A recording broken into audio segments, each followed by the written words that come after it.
Alright, so this was the spring pack that came with one of my frames. I was planning on using it. I took it apart and took out some of the leaves so it would be lower. Now this spring pack had been modified earlier on in its life. And if you look at the ends of the springs, you can see where they have been bent to be lowered. Now they've done that on the main leaf, the main bottom leaf, and the next leaf up. And I was going to use these because one, I thought it was kind of cool to have something, you know, on my car that had been previously modified by a hot rodder of older times. But the more I researched this method of lowering, I'm not so sure. The reason being is apparently a lot of times people just heated the springs on the car and let the weight of the car bend the springs down, and that takes the temper out of the spring. And now I'm worried about driving down the road and having my main leaf snap. It's disappointing because then I had to source another leaf, or I was going to have to buy another leaf.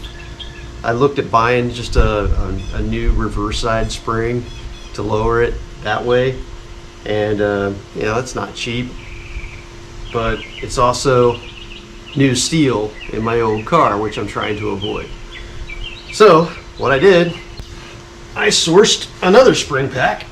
So this one does not have the eyes bent. This has been modified by someone in the past to lower it because leaves have been removed, swapped from the top to the bottom here, and the second longest spring they've also removed out of the pack. So I think what I'm going to do is I'm going to kind of use both of these springs together. I'm going to rebuild a pack out of this. I'm going to use the main leaf out of this one and try to reverse it myself. And then I'm going to take this longer leaf and I'm going to cut it off where it was bent, reshape the ends of it. I'm going to use that as my next leaf, delete that one, and then go back with the springs I was going to use. So I'm going to use a combination of these two spring packs. This cool drop one, I guess that's just going to be hung on the wall. The next thing to do is to undo this spring pack, which takes some careful planning because it should be under a lot of tension, and we don't want this thing to kind of explode apart on.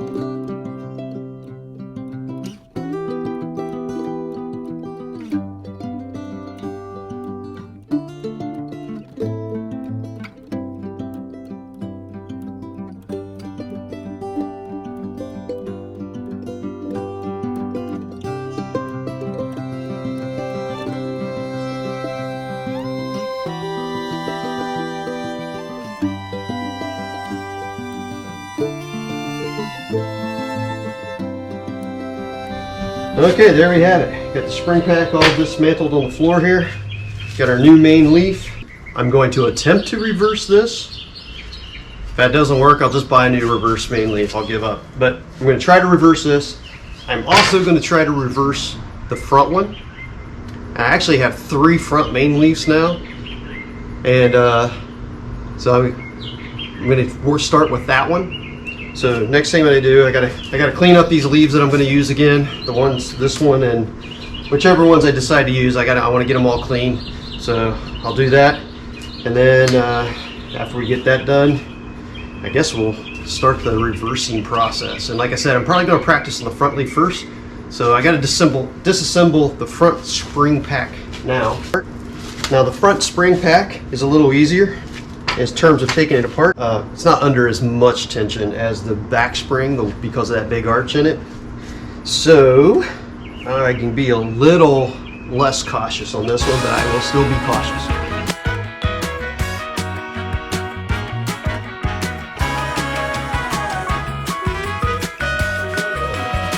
Alright, so I got the spring pack all broke apart. And shows some wear where it hit on the axle some. I think it'll be okay. This will be the one that we try to reverse, and the idea is to completely reverse this spring to where it's bent the other way, and then these eyes will be on the top, and that will in effect lower the front of the vehicle. Now, how much lower? There's two things going in play here. The actual, you get like a 1/2 inch or half the thickness of the eye itself. That it gets lowered, so that's like a little over an inch, so 1/2 inch or so.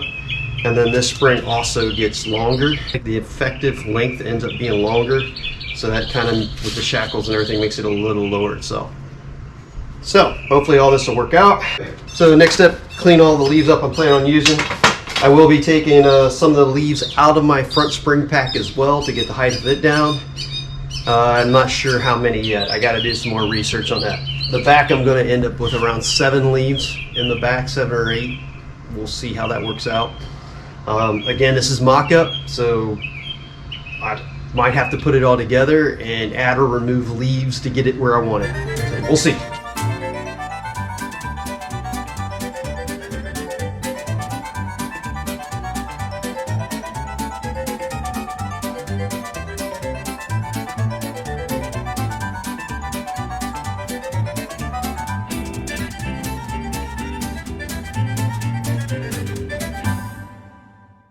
Alright, so I got my spring cleaned up. This one's the front one.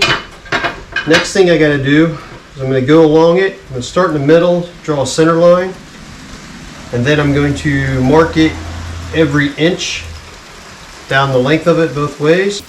That way I'll have a reference mark on where I'm pressing at along the length of the spring.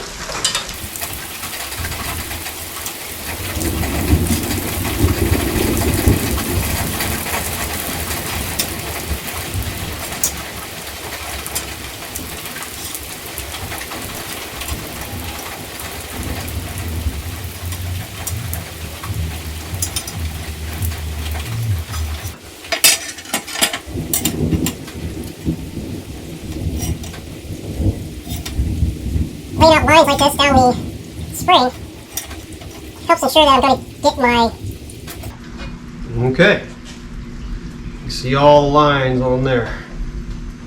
Trace the outline of your spring so you have a reference point and a way to match it back up to the same arc after you start bending it back the other way. All I'm going to do is lay it on a flat piece of cardboard. Take a Sharpie. Don't move it.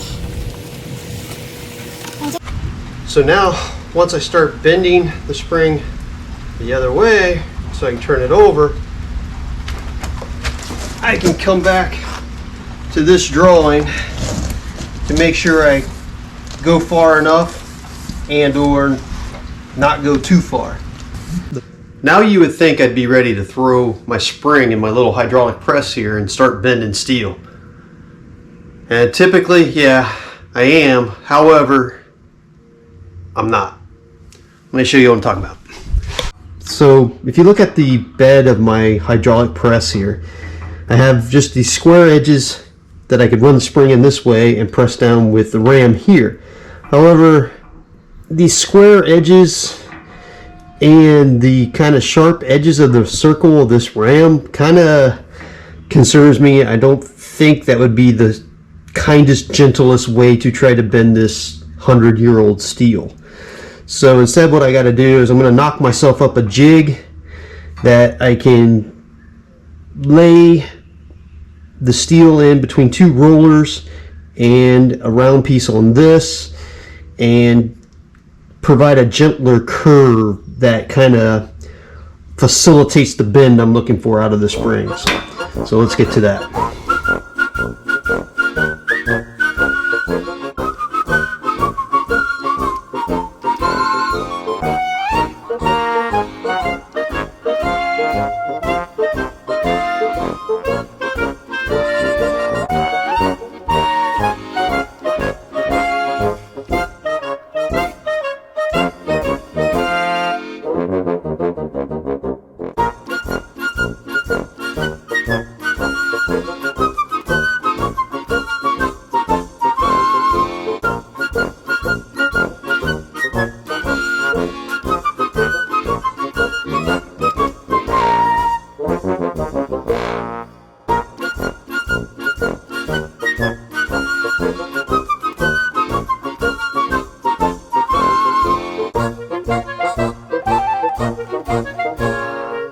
Okay, so I lost footage on making my box that I'm going to use here. What I did was I took a piece of gas pipe. It's like 2-inch diameter. I drilled a hole in it that my ram would fit in. Goes up on there. Zip tied it to the bar just to make it easier to keep it level and in place when I relieve pressure. And then I built this box. Took a couple of pieces of angle iron from a bed frame, knocked together a square. These rollers are the old end stubs off the axle tubes for my Model A axle that I cut apart to make my spring perch hangers. So repurposing these, I can use. I've made them where I can take these in and out and use them for other things, but for now this is what they're going to work for. And then I took the box, I cut a little dip in it here so the pipe can go further in to bend it better. So in case I need to bend it deeper. And yeah, on the bottom of the box I just welded a couple of pieces of angle bracket the other way here, so it will fit into the bed of my press and won't slide around and move on me. So it's really good. So now we're going to take and start bending on this spring, but in the center section here where the hole is, I've marked off an area about, I don't know, 4 inches wide, like to not press in that area. So I'll start at that edge, work my way to each end, and we'll see if we can't get this thing reversed.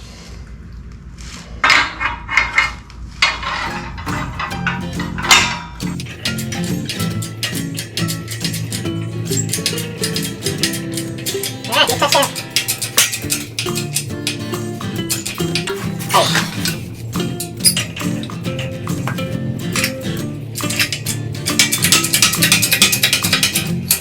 I'm going to go really easy on this first one, so I figure out how much it's going to go.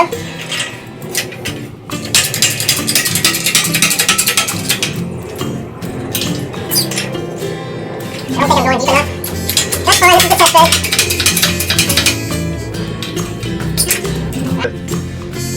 You can definitely see it's flatter, at least I can. You can see the right side there is still following the same path, and we're flattening out here. So obviously we got a long way to go, but that was just my testing on bending it to see how to bend it, and we're just going to keep on going.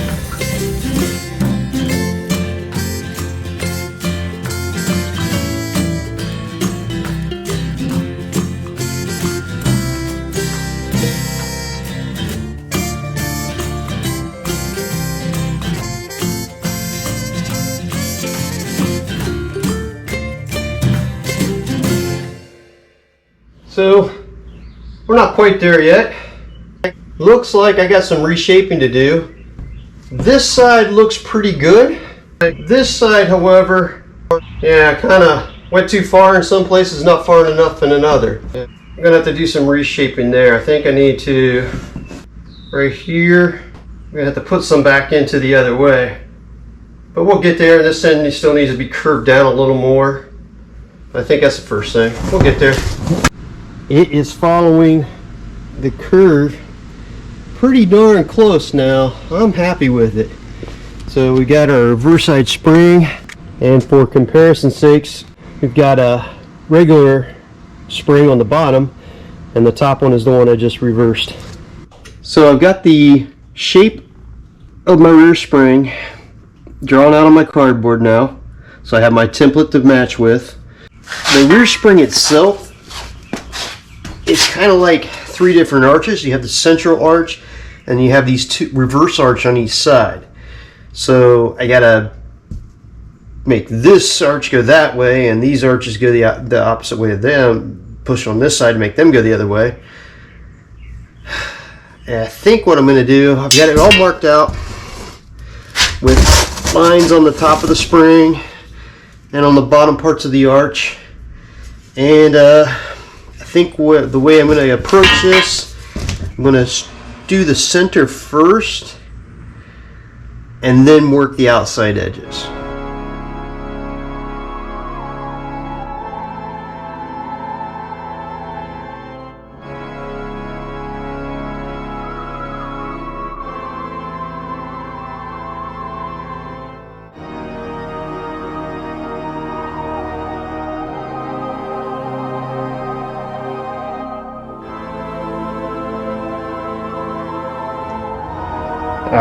Well, I was bending away here and I heard a bong. So something happened. Not sure what it came from yet. I have a bad feeling it's from my spring leaf. There was like a snap sound. So yeah, I'm just kind of procrastinating to look at it now. So let's find out if it was something else or if the leaf is no good now.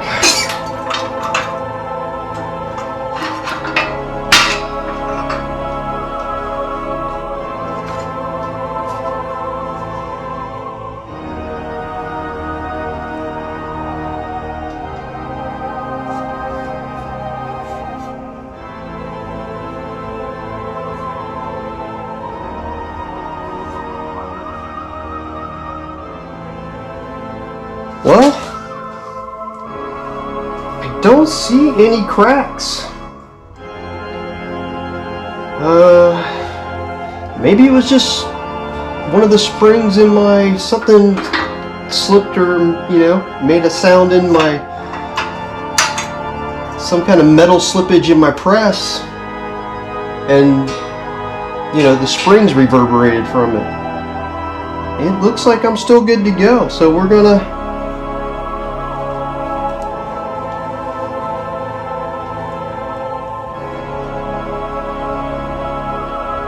I'm going to keep going and see if anything broke.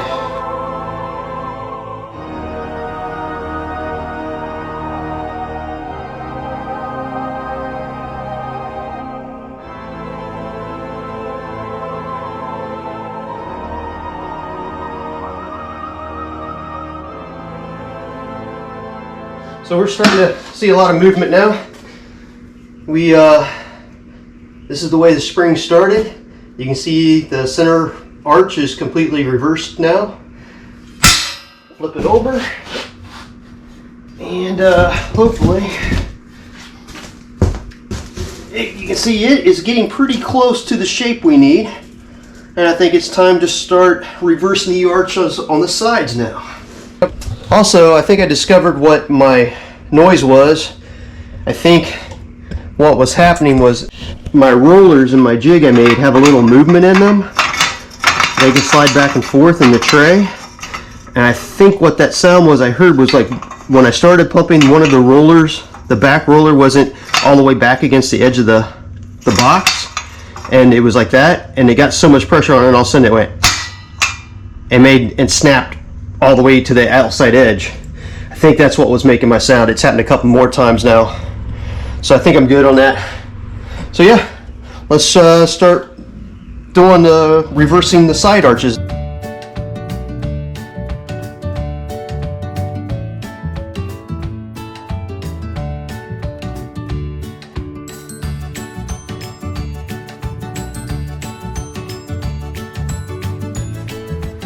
All right, so as you can see, we are getting closer.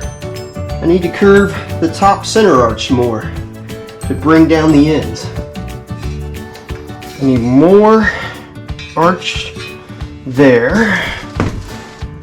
and more curve on the inside. I think I need more curve. I think we need more curve in this area here and a little more here.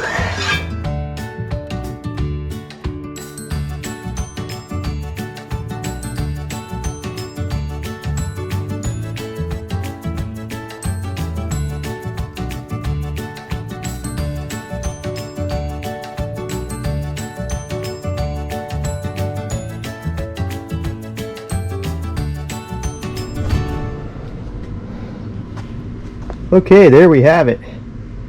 We have a reverse side reared spring. It's following the curve pretty darn close of the original one. It's slightly off. The ends are a little up higher. I don't think that's going to be a problem.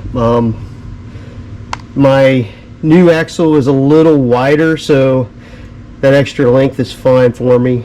I think will be good, especially, it's going to be hard for me to show this, but when you squeeze the next main leaf together with it, and I will fix those ends on that next main leaf, but it shapes and follows it very well. So I think we're going to be really good when we get the whole spring pack bolted up together. Hopefully that gives you a good idea of what's involved in reversing a spring. It's not that hard. I have a little 12-ton hydraulic press. Yeah, it takes some time and effort. It takes some physical effort from you and some time to do it. This spring, the front spring, it took me like a half hour. And this is with filming, so I could probably do them in less. And now that it did one, you know, I could do another front spring definitely easily in a half hour. So that's not hard at all on a front spring.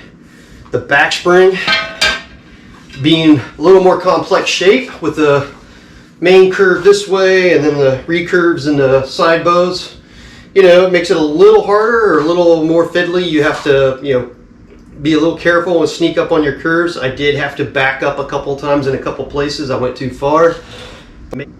I just kept checking it with my reference curve and making adjustments as I went. The key thing is to be methodical about it. Lay out your lines, stay, you know, consistent. Once your ram touches down on the steel, you know, use the same amount of pumps each pass, you know, until you get a feel for how the metal's going to bend.